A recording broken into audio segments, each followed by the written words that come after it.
Oi, gente, tudo bom? Meu nome é Daniel Ferreira, mas todo mundo aqui na Pagar me chama de Bob. E agora eu quero fazer uma talkzinha sobre pointers. Pointers são essencialmente o jeito que a linguagem de programação C e seus derivados usam para lidar com memória. E lidar com memória é praticamente a principal função de uma linguagem como C, que se você tirar dela a parte de mexer com memória e por aí vai, vira só uma linguagem com sintaxe chata.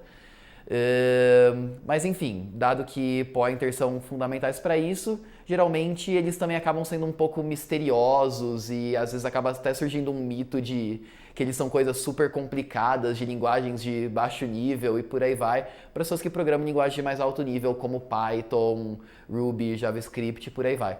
Então, meu objetivo nessa talk é desmistificar um pouco disso e mostrar como eles podem ser usados de uma maneira meio mais fácil. Bem, como eu disse, né, pointers, não sei exatamente em que linguagem eles surgiram, mas eles são a linguagem mais usada que usa pointers é C e seus derivados, como C++ e Objective-C, e pointers são essencialmente o jeito que essa linguagem usa para lidar com memória, endereço de memórias e por aí vai. Mas como entender isso?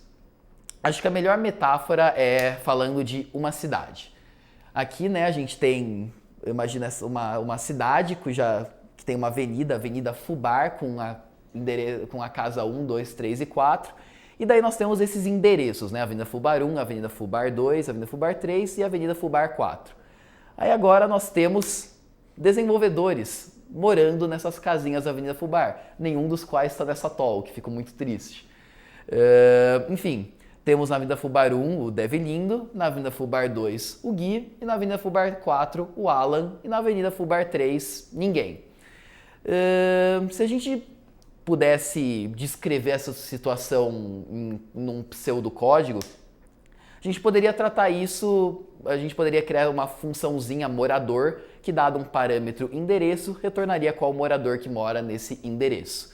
Então, o morador do endereço 1, Avenida Fubar 1 é o dev, do endereço 2 o Gui, do endereço 3 ninguém, está vazio, e do endereço 4 o Alan. Agora vamos supor que o dev e o Gui trocam de casa. Agora o Gui mora no endereço 1 e o dev mora no endereço 2. Dada essa mesma função e o endereço fixo 1, o dev, antes da mudança, mora no endereço 1 e o Gui, depois da mudança, mora no endereço 1.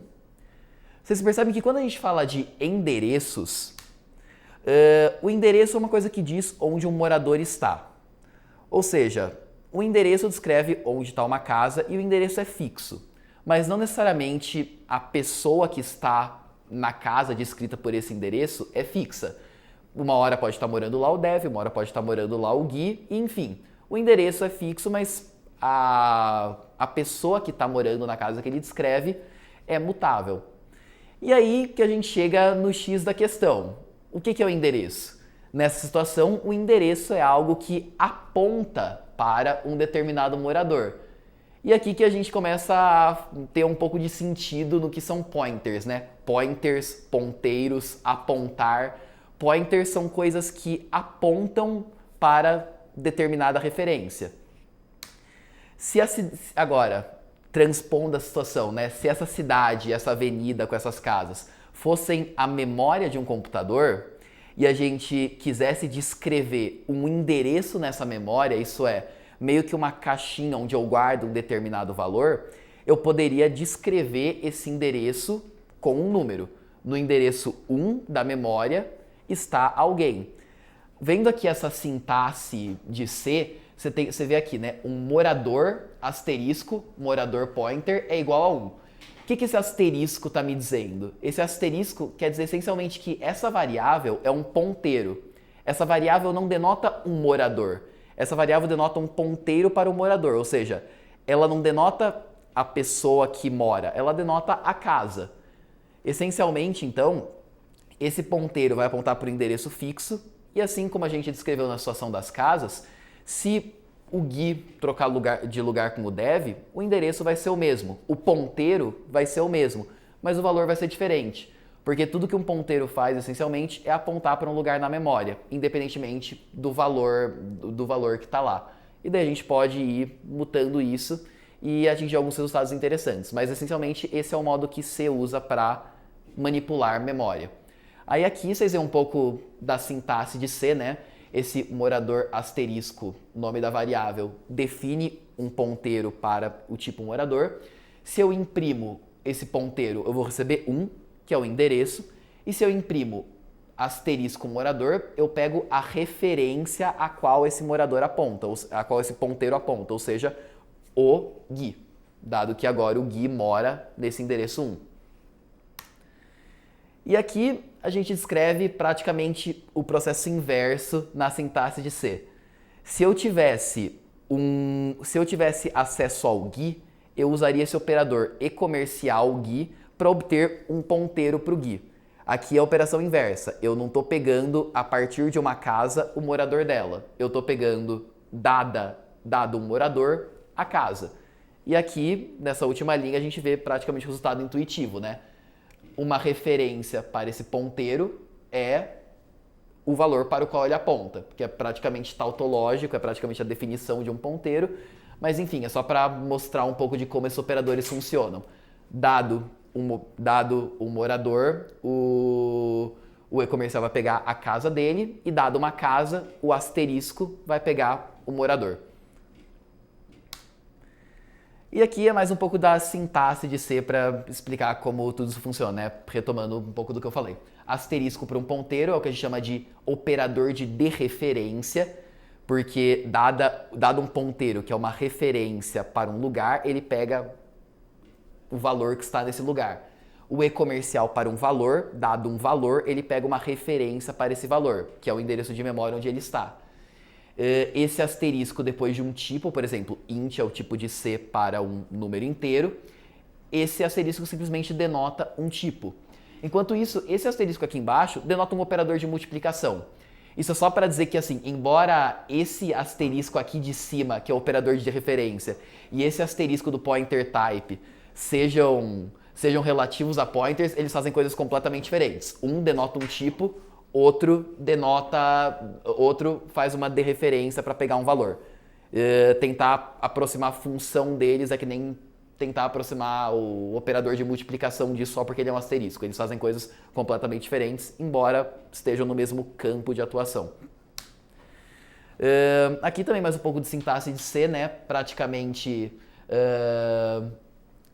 você pega tipos de C, coloca asteriscos depois dele e daí você denota pointers, ou seja, um char asterisco denota um ponteiro para onde mora um byte, um int asterisco denota um ponteiro para onde mora um inteiro, e um bozo asterisco denota um ponteiro para onde mora um bozo, sendo bozo qualquer tipo que eu tenha.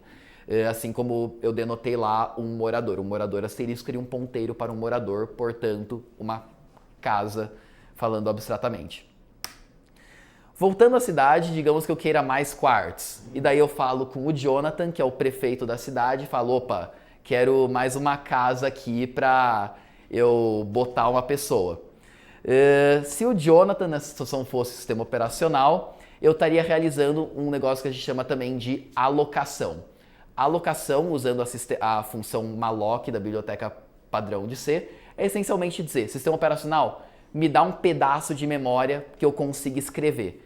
E daí ele vai me dar um pointer. Por quê? Porque eu pedi um pedaço de memória e um pointer é um negócio que aponta para um pedaço de memória. Daí eu vou poder escrever nele livremente. Esse código pede o número de bytes que são necessários para caber um tipo morador. E daí esse asterisco novo morador PTR, eu dou um assign para Derek, um morador arbitrário que poderia morar nessa casa nova. Agora fica a grande pergunta, né? Muitas vezes alguns tutoriais de C explicam tudo isso e depois de pensar um pouco você entende todas essas coisas de representação de memória e por aí vai. Mas fica uma pergunta, né? Ok, eu consigo mexer com memória, eu consigo ter ponteiros para manipular lugares da memória para me referir para onde valores estão, mas agora o que eu faço com isso, né? Tipo, por que isso é útil para mim? E daí, entendendo por que isso é útil, você consegue também entender algumas coisas a mais de C. A primeira função que pointers obtêm, na verdade, é, por exemplo, passar valores por referência. Numa linguagem como JavaScript, como vocês podem ver aqui na esquerda, eu posso declarar um objeto, eu chamo uma função x nesse objeto e eu faço objeto ponto, uma propriedade a é igual a 2. Quando eu dou um log nesse objeto depois, ele me retorna a é 2. Por quê? Porque quando eu chamo essa função x, uma referência para esse objeto é passada como parâmetro. E daí sai disso, eu posso manipular essa referência e daí ela é alterada. Em C, se eu crio um inteiro e eu faço algo análogo com o inteiro e eu assigno esse inteiro para 2, se eu tentar imprimir esse A, ele ainda vai ser 0. Por quê? Porque em C, por padrão, o que eu faço é passar por cópia. Ou seja, o que essa função x recebe nesse int y é uma cópia desse A. Eu posso mudar ela para 2, posso mudar ela para 3, posso mudar ela para qualquer coisa, mas nada vai acontecer com o A, porque o que veio para essa função foi uma cópia, não uma referência. Agora, e se eu quisesse que essa função efetivamente mudasse o valor de A? Vamos lembrar então que, dado que um endereço é constante e o valor do endereço é mutável, eu não preciso mudar o endereço, né? O endereço é fixo, então eu posso simplesmente eu posso passar esse endereço por cópia, porque o endereço é imutável de qualquer maneira, e aí mudar o valor apontado por esse endereço. Eu posso simplesmente receber uma casa e mudar o morador dela. Eu não preciso... e daí dessa forma eu consigo mudar os valores disso. Aqui na direita, vocês podem ver justamente como isso é feito. Eu declaro uma variável a igual a 0, declaro um ponteiro para essa variável, passo o ponteiro para a função, essa função pega o valor que está desse endereço de memória e muda ele, e pronto. Quando eu imprimo A é igual a 2. Por quê? Porque o endereço de memória que tinha A mudou, o morador desse endereço de memória mudou, mas o endereço de memória não mudou. Então assim eu consigo passar por referência, fazendo uma abstração de como funciona a memória no sistema operacional. Outra coisa que você precisa de pointers para funcionar são arrays. Em C, arrays funcionam diretamente setando setores de memória sequenciais para guardar valores. Ou seja, se nós temos um array 35214, em C isso seria um bloco de memória que começa no endereço arbitrário, digamos aqui 0xa, e aí sequencialmente a gente vai guardando isso nos bytes seguintes, até guardando toda a sequência de valores que nós queremos. Ou seja, esse array 35214 em C, na verdade, é um bloco de memória que começa no endereço de memória arbitrário e que continua com um número de valores. Dado que o que importa para mim saber, então, é o endereço de memória em que esse bloco de memória começa, onde o array está guardado, aonde eu guardo o endereço de memória em um pointer. Então, como que eu pego, né, valores de um array arbitrário e começa no endereço de memória 0xa? Eu crio um ponteiro para 0xa e aí o índice 0 é o valor desse endereço. O índice 1 é o valor desse endereço de memória mais um byte. O índice 2 é esse endereço de memória mais 2 bytes.